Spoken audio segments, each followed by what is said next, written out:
Hey y'all, this is John with Trippin' Texans. I just wanted to jump on here to kind of catch you guys up with what's been going on with us, a little story time, and let you know what we got going on for the rest of the year. But first and foremost, I really just wanted to come on here to say thank you. As of the shooting of this video, we now have 702 subscribers. Now, I know in the grand scheme of things, that's not a whole lot, but to us, it's a big deal. And we just want to thank those of you who have jumped on board with us to check out what we're doing and where we're going. Thank you very much. And we'll get on with the story time and everything else right after this.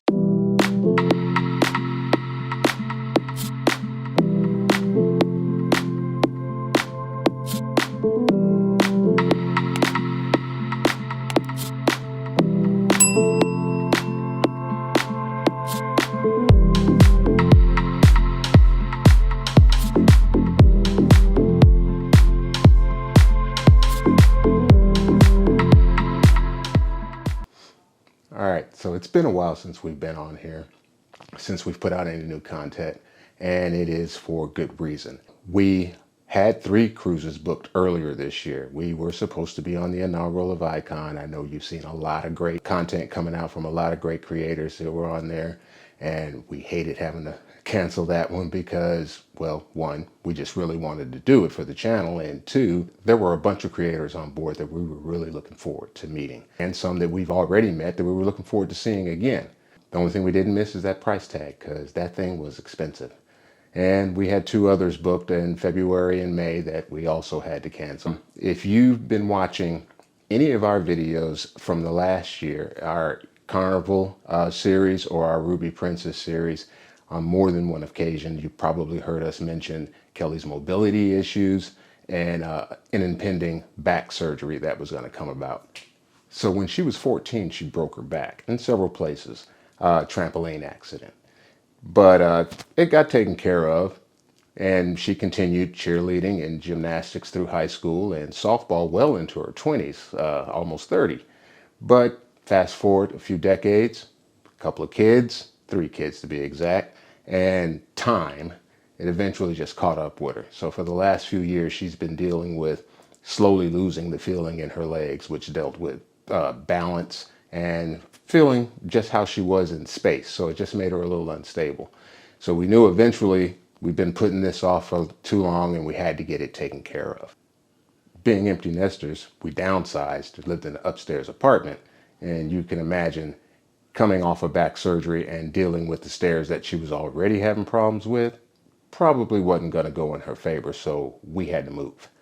Now, I'm 56 years old and I hate moving. And on top of that, my moving crew is all grown and gone, so I'm not lifting anything. So I said all of that to say this. Our whole point was we weren't going to leave the apartment until we decided to buy a house. And now that seemed to be a pressing issue. Initially, we were going to buy something existing, but we didn't take into account rising interest rates. Nobody was jumping out of their 2.9% to get into a 7%, so inventory was kind of low. Fortunately, we did find a new construction going on in the city of Seguin, which we did a video about. Want to see it? Here you go. Anyway, so we took the time, did our own upgrades, had a couple of housewarming parties, and on October 30th, she had her surgery. 2 levels of fusion, lower lumbar, 3 screws, 2 rods. So after the spine surgery, which went well, it freed up all of her nerves. She could feel her legs again, her balance improved.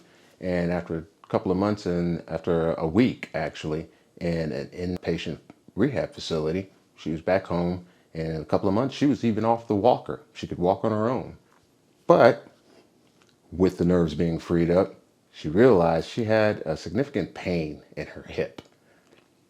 So initially she thought, well, maybe something went wrong. Let me go back. So we go back to our spine doctor. He does another CAT scan, says, everything's fine. Everything's right where I put it. He's like, where does it hurt? So she points and he's like, well, that's your hip joint.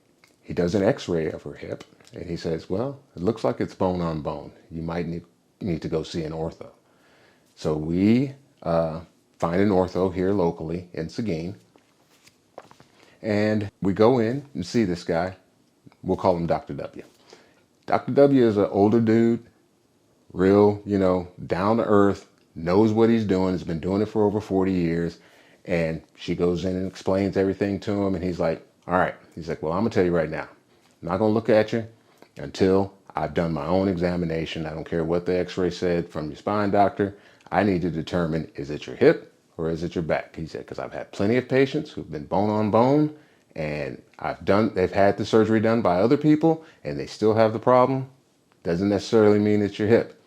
He said, so what I'm going to do is I'm going to insert a needle into your hip and I'm going to put contrast. I'm doing this all under x-ray. I'm going to put contrast in to make sure I'm in the hip joint, and I'm going to put medicine in. And that will tell me if it is your hip or your back. Now, what he didn't know was about a week before that, we went to our pain management doctor, and he attempted the same procedure under x-ray, and he failed miserably. I don't know if he hit a nerve or if he hit a joint, but she almost hopped off the table. So the moment Dr. W told her that, she just kind of glassed over. So that's where I kind of come in. I have to listen to the rest of it so that she can carry on. So fast forward, time to get the procedure done. He's caught up in traffic, so we're waiting in there in the room. And this room is cold, y'all. You can hang meat in this joint, all right? It's so cold, I'm wearing her hoodie. She's sitting there, her t-shirt, underwear, shoes, and a gown, and she's sweating bullets. She is so nervous about getting this procedure. He finally comes in, and she is immediately seeking assurance that this isn't going to hurt. He's like, no, it's not going to hurt. He said, I've been doing this for 40 years. Trust me. If there's going to be pain, I'm going to tell you there's pain. And if this is not going to have any pain, I'm going to tell you there's not going to be any pain. It's not going to be any pain. Don't worry about it. So she lays down, constantly seeking assurance. It's not going to hurt. He inserts the needle. He inserts the contrast. He inserts the medicine. And while she's still seeking assurance, he's done. Literally like 90 seconds. And he said, now, in 10 minutes, if you get up, you walk around with no pain, it's your hip. He said, and we'll have to replace it. And that's going to hurt. So on January 15th, she had hip replacement. So suffice to say, my baby is on her way to becoming the bionic woman. And flying is going to be real interesting from here on out.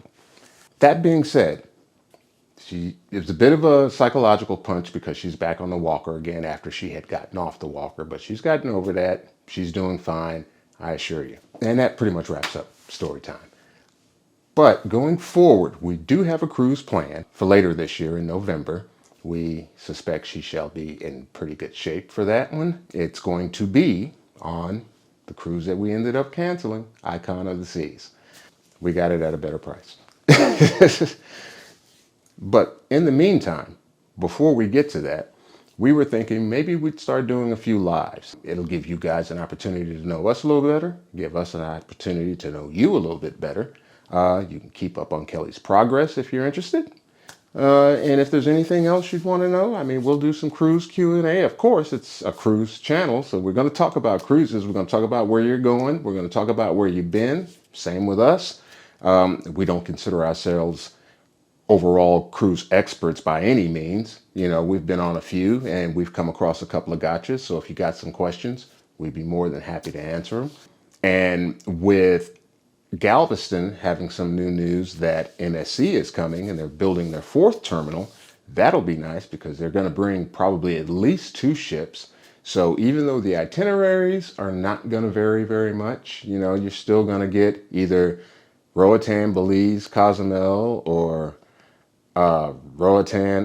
Cozumel, Grand Cayman, Jamaica, or Progreso, or Costa Maya, one of those all mixed in at some given point in time. Occasionally one's going to run down and do the 10-day to Cartagena and Panama, but they're going to be, you know, pretty much the same itineraries, but you get 2 more ships to check out. And if you've never cruised out of Galveston, we did a video about cruising out of Galveston, and it's pretty good, I think.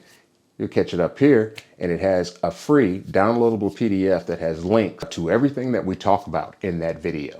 So check it out. We appreciate it.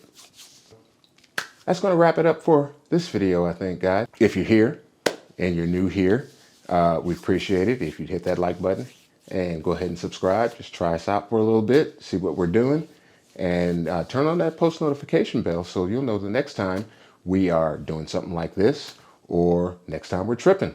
Once again, I'm John with Trippin' Texans. We'll see you on the next trip.